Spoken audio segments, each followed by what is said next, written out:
May mga nag-PM nga pala sa akin tapos nagtatanong kung paano nga ba daw kami nag-avail ng BDO Cash Agad.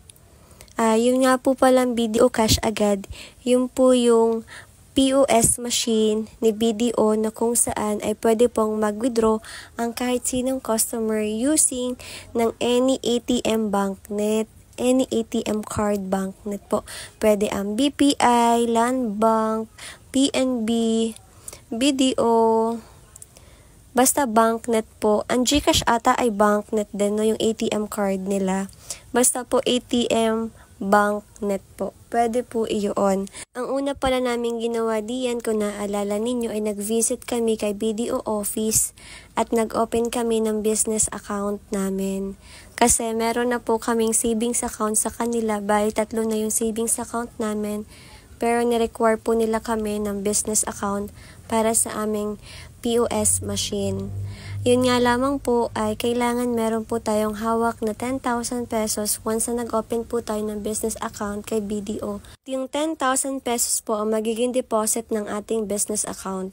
At importante po pala, bago po pala kayo mag-open ng business account, ay siguraduhin po muna ninyo na meron po kayong business permit para iwas abala rin po sa inyo. Yun nga, isa yun sa requirements ni BDO para magkaroon ka ng POS machine is kailangan ng business permit na nagpapatunay na legal ka, na legal yung tindahan mo sa inyong barangay. Nawawala na ako, hindi ko na alam yung mga sasabihin ko. Ayun nga lamang yun. Tapos, kung nagtatanong ka rin, or kung magtatanong ka rin kung ilang buwan ba kami bago kami na-installa ng POS? Actually is, going 3 months na kami simula nag-apply kami ng POS. At dumating lamang ito ay kahapon rin lamang dumating yung aming POS machine. At hindi pa kami for the go kasi iniintay pa namin yung banner. Ay, may pa-banner sila.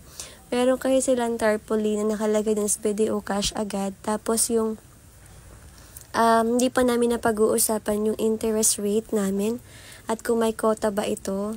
So wala pa, iniintay pa namin yung go signal for Madam Shirley. Nalimutan ko yung pangalan niya, Shirley ata ko yung pangalan niya. Shirley or Ira, basta hindi ko maalala ko anong pangalan niya. Basta magbe-visit pa siya dito sa aming tindahan. Yun ang sabi o yun ang advice sa amin ni Sir Engineer. Pero sabi naman niya sa amin is pwede na raw gamitin yung POS namin, pero choice namin na hindi muna siya gamitin kasi gusto ko kasi ay malaman ko muna kung magkano yung mapupunta kay BDO at mapupunta sa akin para makapag-adjust ako sa charges ko sa aking customers. Ayoko naman nung pabago-bago yung mga magiging charges ko sa kanila. Gusto ko kapag for the go na yung POS namin is meron na kami talaga ng specific amount na ita-charge sa customer na sino mang gustong mag-withdraw sa aming munting tindahan.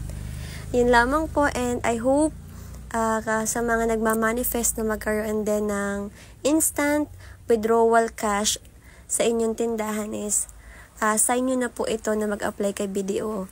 And take note po, wala po tayong binayang extra payment dito para magkaroon ng BDO POS. Libre po ito ni BDO. Yun lamang po, and God bless to everyone. Happy selling po.